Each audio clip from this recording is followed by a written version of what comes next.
Genesis chapter 11 verse 1 starts off by saying that the whole earth was of one language and of one speech. And so these people upon the earth, one language, one mind, one speech, now decided to build a tower reaching up to heaven. And I tell you, they were on their way to building that tower until their languages began to differ from one another. It is written that the Lord made a statement that is very important. Let us notice here. In Genesis chapter 11 verse 6, it says, "And the Lord said, Behold, the people is one, and they have all one language, and this they begin to do, and now nothing will be restrained from them which they have imagined to do."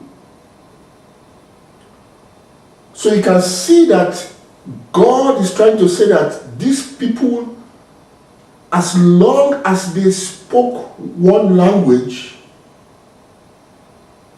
as long as they were of one accord, nothing would have been impossible for them. So what happened here is that their languages were, it was changed. They now began to speak different languages. And along the line, they were not able to communicate with one another. That fellowship, that accord that they had when they started the project of Babel was no longer there when they started to speak with another language. They started to speak with different tongues. And there came in confusion, and the project was abandoned, and they were scattered upon the face of the earth, everyone going his own way. Now this is the story of the world today. Men are not able to attain to many things simply because of the lack of oneness, the lack of unity, the lack of one speech.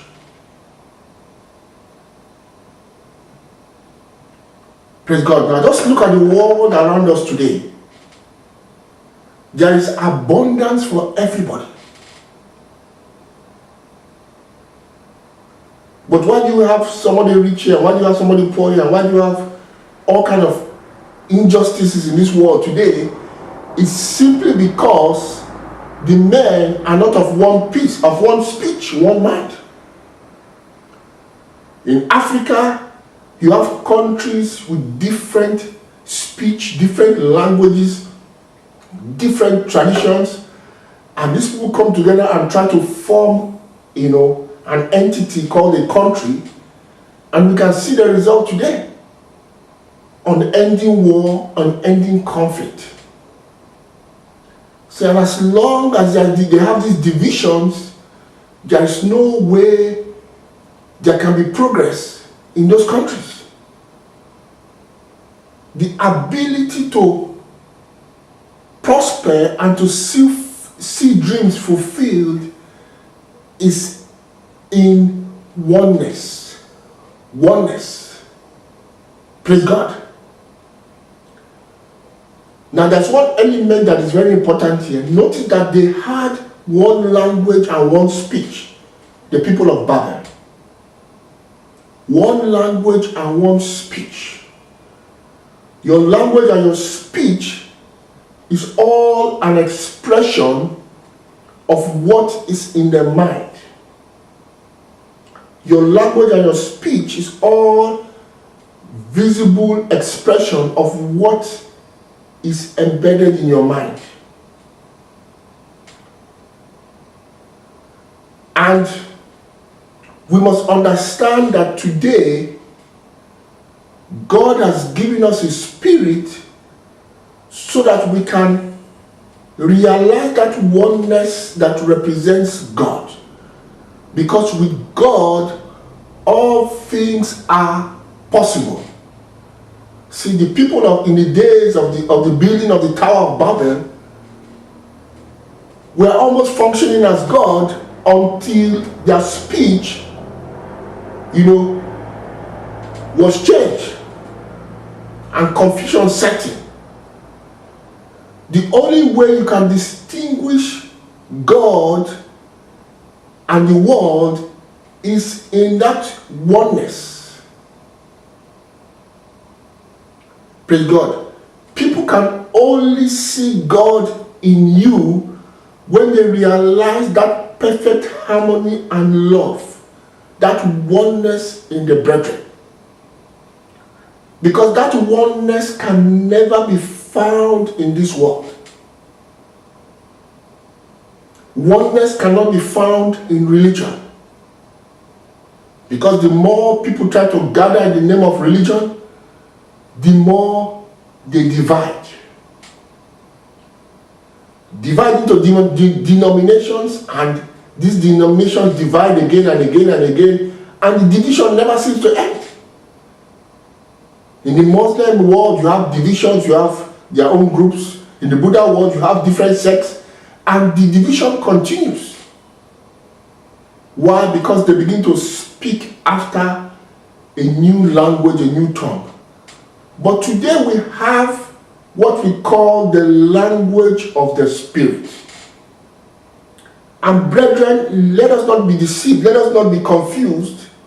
The Spirit is the Lord God Himself. Praise God. 2 Corinthians chapter 3, it states it clearly. 2 Corinthians chapter 3, 17, it says, "Now the Lord is the Spirit, and where the Spirit of the Lord is, there is liberty." Now the Lord is what? Is the Spirit. And where the Spirit of the Lord is, there is liberty. See it? But we all with open face, beholding as in a glass the glory of the Lord, we are changed into the same image from glory to glory, even as by the Spirit of the Lord. See, as we are beginning to, our eyes of understanding are opened, we are beginning to be conformed. See, we are returning that original state of pure spirit that we lost in the transgression. Praise God.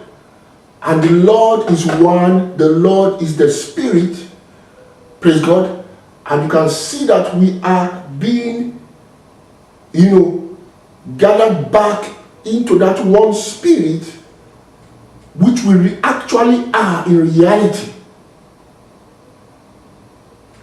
See, from the days of the baptism of the Holy Ghost, what God was trying to demonstrate is our reuniting with that eternal body which is called the Spirit.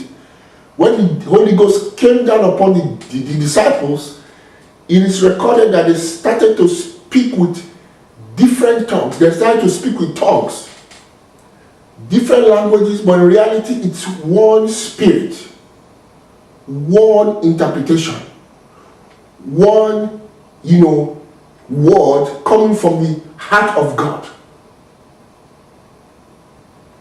So Jesus Christ promised the Spirit, and He says that those who believe in my name, this sign shall follow them. One of the signs He says is that they shall speak with a new tongue. They shall speak with new tongues, which is the language of the Spirit. Praise God. The language of the Spirit. You either have the language of the Spirit, which is actually coming forth from the mind of God. See, the language of the Spirit declares God. It declares the things of God. It declares God's realm, God's dimension. It makes plain the things of God. Whereas we have the language of man, which reveal the things that pertain to man. It reveals the things of carnal, mortal man. And we know that the things of man are things that are related to this natural, physical world. So if this man speaks out of his own mind, this other man speaks out of his own mind, that other man speaks out of his own mind, and every other person in this world speaks out of his own mind, out of the carnal mind, you can see that there is no way men can ever be in one accord. Try it. It is very impossible for a natural man to come into pure union of oneness as we see in God's kingdom. It is virtually impossible. In the families, it is impossible for you to see a natural family without the Spirit of God. Without the illumination of the Spirit of God, it is impossible to see union of oneness in that family. It might look beautiful on the outside, it might look wonderful, they might look like they are fulfilling that oneness, but I tell you, there is a limit. It is impossible. It is impossible to realize oneness in marriage, even your physical marital life here upon the earth. In churches, nothing like oneness can ever be found as long as a man speaks out of the carnal mind. Because the carnal mind will only testify of things in his world, in his own dimension. Praise God. But today, we have the mind of the Spirit, so that we can speak the things that be of God, no longer the things that be of men. See, even Jesus Christ, during the days of his ministry, people are yet to get the fact that Jesus Christ spoke out of a purely spiritual, celestial language. It was the language of the Spirit, and like I've told you, the Lord is the Spirit. The Lord is the what? The Spirit. So during the days of his ministry, Jesus Christ had to speak in parables. Parables, why? Because the only way he could communicate, explain the things of God, the invisible things of God, the unseen things of God, the secret things of God, the only way Jesus could relate these things to men in this dimension called the world was through parables. Praise God. But only those who are illumined by the Spirit can truly benefit from the teachings and from the words of Jesus.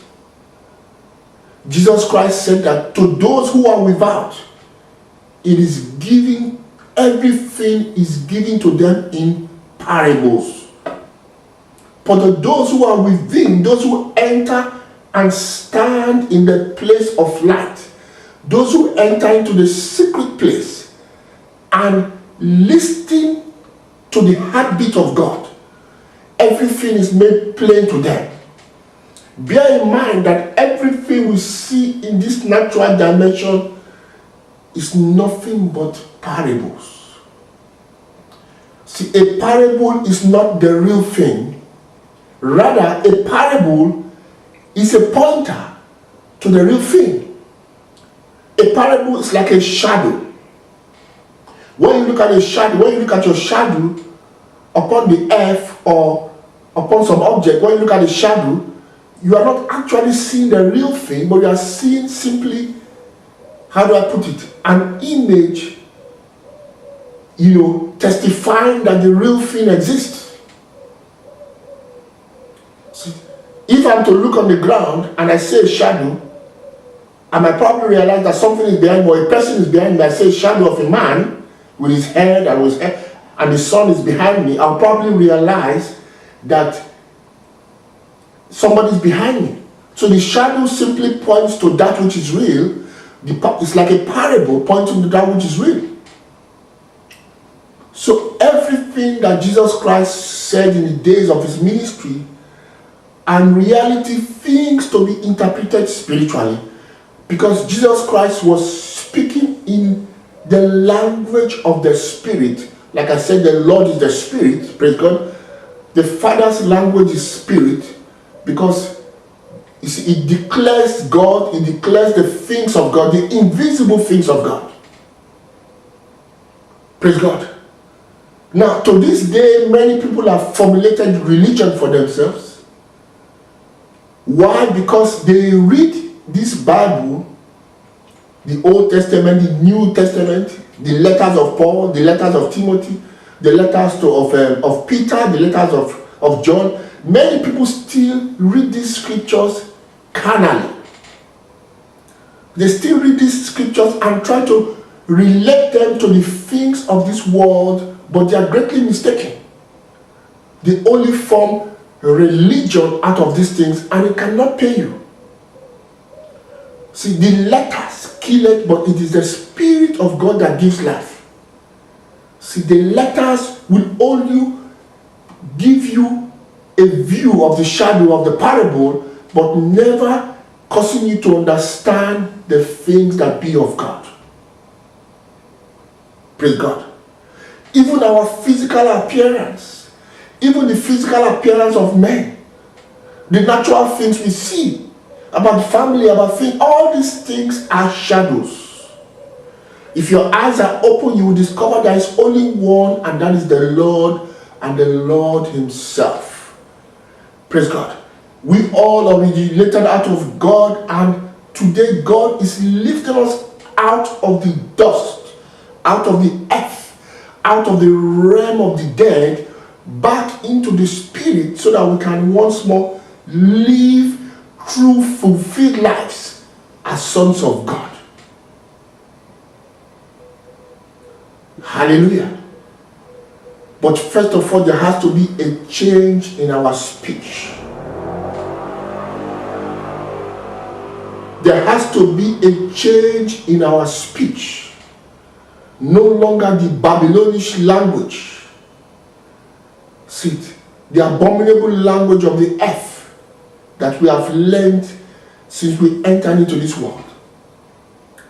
We have to fulfill the words of Jesus when he says, they shall speak with new tongues. In the book of Revelation chapter 14, when John saw those who are redeemed from the earth, 144,000, it is the number of the perfect man. See, the number of those who have come to the fullness of Christ, who have attained to the fullness of sonship. 12 times 12. These ones, the Bible says, had the name of the Father upon their forehead, meaning they walk in the nature of God, they walk in God the Father. See, their old human names, which is likened to the name, the mark of the beast, the identity of the beast, the natural man, is all no more. And these ones walk once more in the true name, which is the name of the Father. And the Bible says that they sing a new song which no one could learn except those who were in that number. See, they sing a new song, one song, meaning that they have one speech, one language, praise God, and this is the language of the Spirit. It's a language that is not understood by the men of this age, praise God, which a language that is celestial, a language that is purely spirit. See, and the things of God, the things of God's kingdom are being made plain, and we can now walk freely in liberty in God. See, free from a sensation of a life independent of God. Flee from the sensation of life in the flesh. Because in reality, our lives as humans in the flesh is no life at all. It's simply a lie. Praise God. Our true life, our true body pertains to that spiritual, invisible body that spans all in all, fills all in all. Praise God. So we speak in a new language. The language of God. Praise God. We speak the things of the Spirit, and at times we are not understood by those who are without. Praise God. Even Jesus Christ told the disciples there are certain things he wanted to tell them, to talk to them about, but they were not able to comprehend those things at that point in time. Why? Because they were still living in the illusion of life after the flesh. They were still living in the illusion that I am Peter, I am James, I am John. See, they were still living in that illusion until illumination came. See, and they now began to understand that no longer I, but Christ, the Lord, the Spirit. And their languages begin to evolve with every letter. You see, they become more and more in accord. They begin to drop the doctrines of earthly baptisms. See, drop the doctrines and traditions of laying of hands. See, drop the beliefs of, Hebrewic beliefs and all those traditional beliefs that they had in the past. They begin to drop these things one by one as they come into the light. Praise God. The hour has come to begin to speak the language of the Spirit. See, it's no longer the language of the thing that crawls upon the dust. No longer the language of duality. Have you wondered why the serpent had a tongue, or has a tongue like a fork? See, when you look at the tongue of a serpent, it's beforked, means, it's like it has a splitted tongue. It talks of the double tongue, double-minded nature of the thing that crawls upon the earth. The double-minded nature speaks about God and man. See, he thinks that God is separate from man. He thinks that there is something called man of the dust, an independent being, and there's something called God. That is the double-tongued, nature of man. That is the language we learned when we started to walk in the flesh. The serpent upon the earth represents the carnal man which walks upon the earth. And we all have been fed and nourished with this wisdom.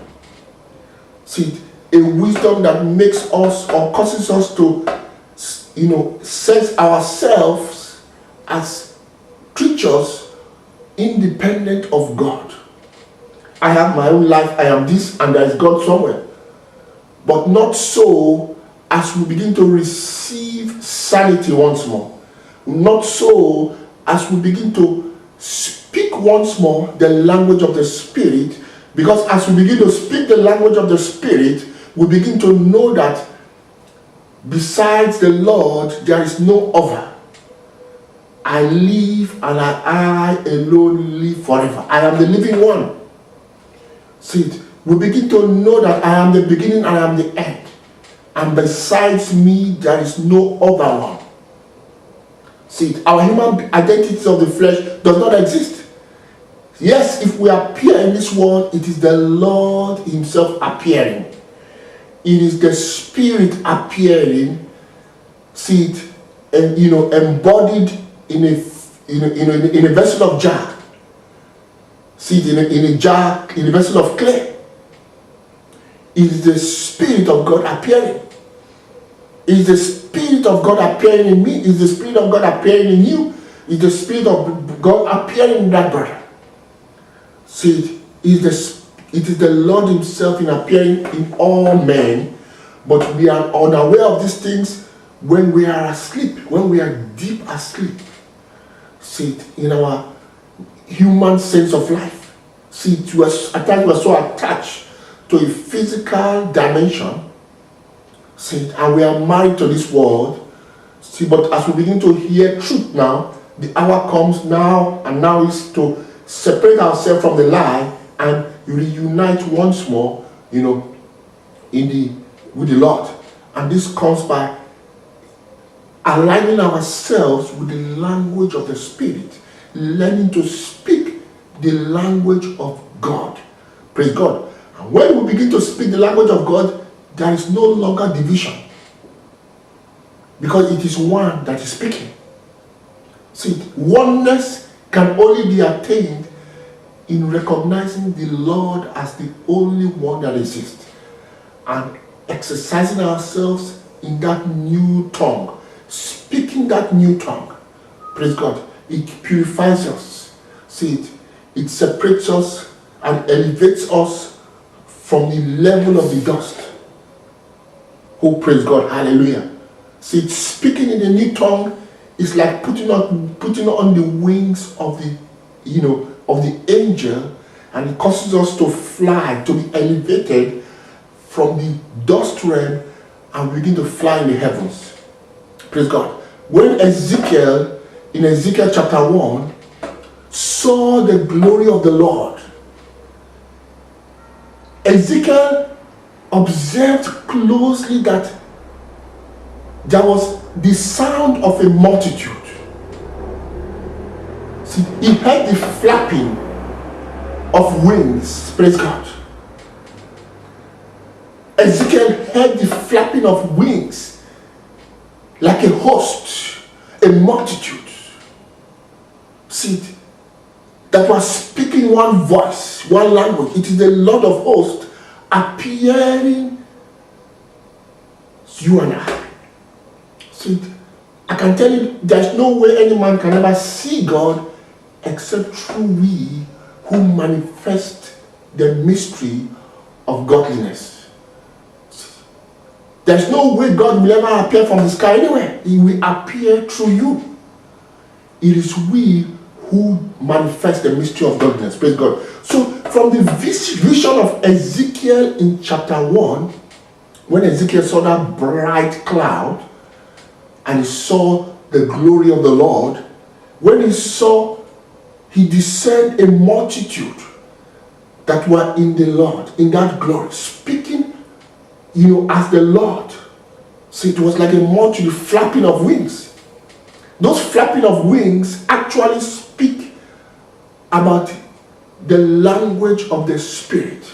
It is the message. They speak the language of the Spirit, and as they speak the language of the Spirit, it elevates them into God consciousness, and it keeps them in God consciousness.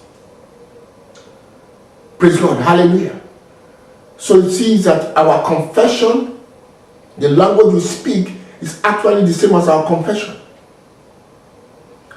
Praise God. You can discern the spirit a man walks with by what comes out of his mouth. Carnality, when we walk in carnality, we walk outside the Lord and we suffer many, many things outside them. See, the sensation of death. We see we are subject to corruption, because what you think with your life, before your very eyes, you see it being taken away from you. Corruption feeding on it. But when you are alert in the Spirit, when you speak the language of the Spirit, you are elevated above the dust realm, and you realize a realm that never passes away. You realize a realm, an unchanging realm of bliss and of joy, and you are free from the corruption that is in this world as you speak with that new tongue. Praise God. So bear in mind that when Jesus Christ came upon the earth, he never came upon the earth to promote the systems of men. Jesus Christ never came to speak about marriages, physical marriages. He never came to speak about family issues upon the earth. He never came to speak about things that bother men upon the earth. Rather, he was always speaking the language of the unseen. Now we say unseen to men who walk in the carnal realm. But when you awake up, the things of God become apparent. They become real.